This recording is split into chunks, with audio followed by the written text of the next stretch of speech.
Welcome to the bold analysis, ladies and gentlemen. I want us to have a voice of reason in what's happening in this country. I want us to reason together. Even the Bible says, come, we reason together. President William Ruto formed, summoned National Assembly and Senate leadership on some bipartisan approach in handling the IEBC issue. And I looked at it shallow, and I believe it's very shallow. Why? Part of what that bipartisan approach, what has been called that bipartisan team is supposed to do, is to go back, review that amendment, that election act on appointment of IEBC commissioners. And a selection panel has already been formed.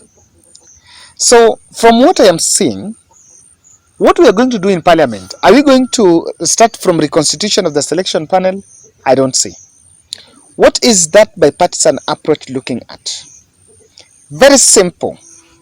They're just trying to prescribe and temporarily soothe the ego of Azimio by trying to depict that Raila Odinga's and Azimio problem with the commission is about the commissioner, the chairman, the secretary, and don't know who and who.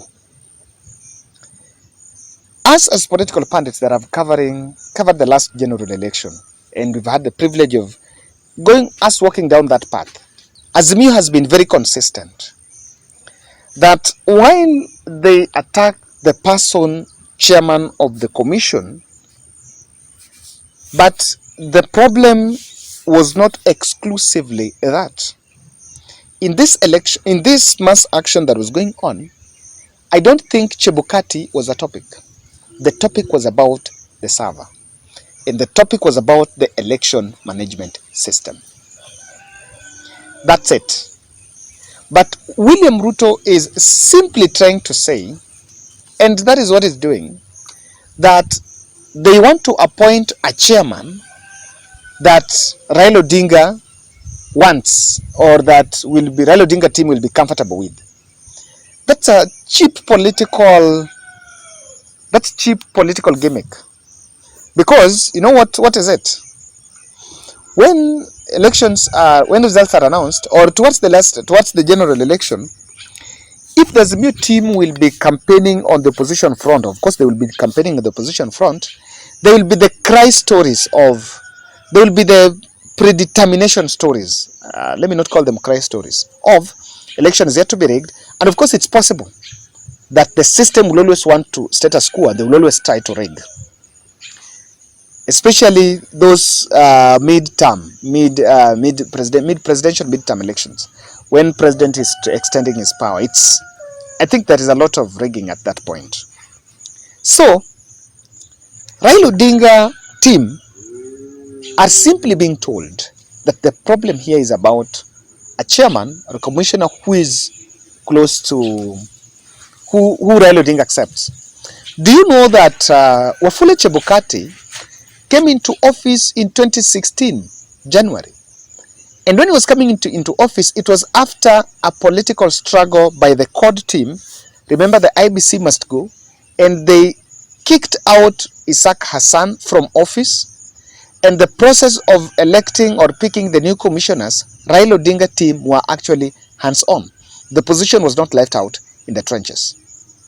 So Chebukati, to my understanding, begot that position because of the push that Raila Odinga decided to push the government in 2015. So, truth be said, that is what happened. And what is the end game? That's why I said let's reason. The problem at the commission with the IEBC, number one, has been the system. The person of the chairman, whether he's a man who can endure pressure or not. No, I've been trying to follow interviews. panelists speaking about, especially people who had worked as selection panels, are trying to tell us about people who can endure pressure, personal attributes, apart from professional experience and the academic qualifications. That is plain talk. The problem has been that system. I insist, and I will not get tired of repeating this. The IEBC needs to be audited as a whole. Yes, KRIGLER report told us, and it's KRIGLER that proposed the two-tier management, where there was a commission and secretariat. The commission was supposed to be part-time. That's what KRIGLER envisioned. But due to the dynamics of politics, the nature of the work, the commission needed to be, again, there was a necessity for them to be in constant contact with the political players. That is what was done. But then, in this election, we had Secretariat. Now, these two, according to KRIGLER, the Secretariat was to run the day-to-day operation, while the commission just comes in with policy directions. As simple as that. But as we talk, the last general election, between Secretariat and the commission, who is carrying most of the blame? The commission, because of Wafula Chebukati. So we need to relook some of these things that happened. There was I was listening to one who was saying that those who spearheaded the election, and you can do your research, those who are in charge of elections in 2002 were actually people that came from the political trenches and understood well the political dugouts. And it was very easy for them to balance between the political intrigues and the demands of that office. But again, you remember that time there was that clamor for change, and people then took it. There is individual responsibility. We cannot prescribe the conduct of the election, because we also know, I'm saying, the election starts and ends in the polling station. The Secretariat and whatever is sitting in Bomas is just another layer that decides. We must cure a situation, and the reason I'm saying this must take a holistic approach is this. We have a situation where two entities decide our election. I'm saying this must take a holistic approach because of this. Never again should we allow our election to be decided by 14 people, where maybe 7 commissioners decides on election results, then the other day, few days later, another 7 bench of judges put a finality on our election. The finality of putting election to closure with that 14 people, we must cure it in a holistic manner. We must talk about the system. We must talk about the technology. It is not about the individuals. I wish people are getting this. Oh, I wish Raila Odinga should listen to this, or anyone who is going to be part of that dialogue.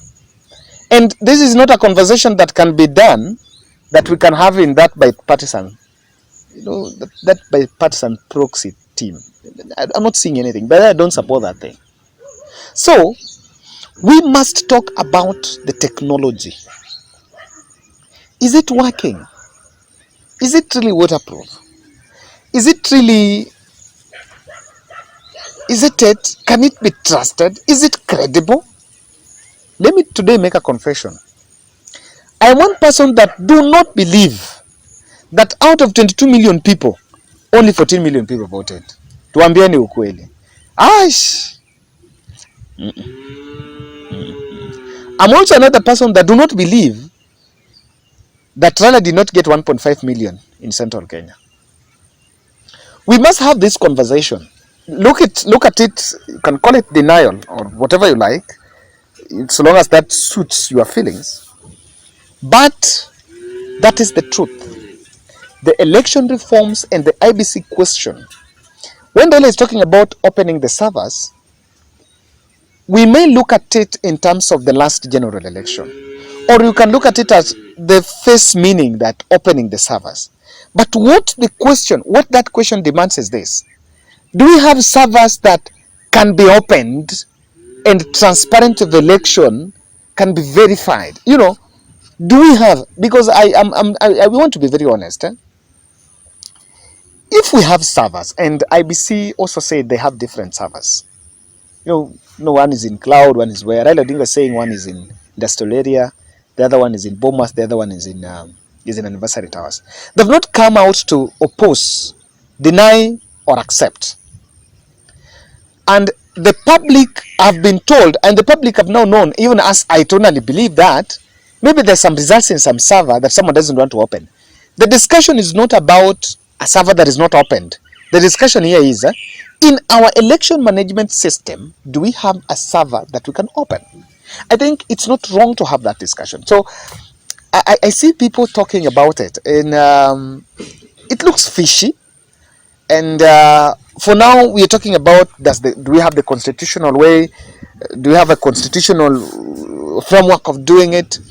Yes, we don't have a constitutional framework. Why don't we have it? Yes. Why don't we have a constitutional framework of having it? We must cure this 2022 election. We did not cure 2017. We did not. I totally believe we didn't cure 2017. When Raila Odinga got into the handshake, he got about the election of 2017. And 2017 was a pure sham. But because the man that had allegedly involved in that rigging, he was sitting in the same desk with him, he could not ask the tough questions. We had an election that was cancelled. And then was that rerun, a dummy rerun. So what are we saying here? What you're saying is very clear. The discussion about IBC, Raila Odinga must face the fact that the IBC question is not about who is going to become the chairman, who is going to become the CEO, who is going to become what.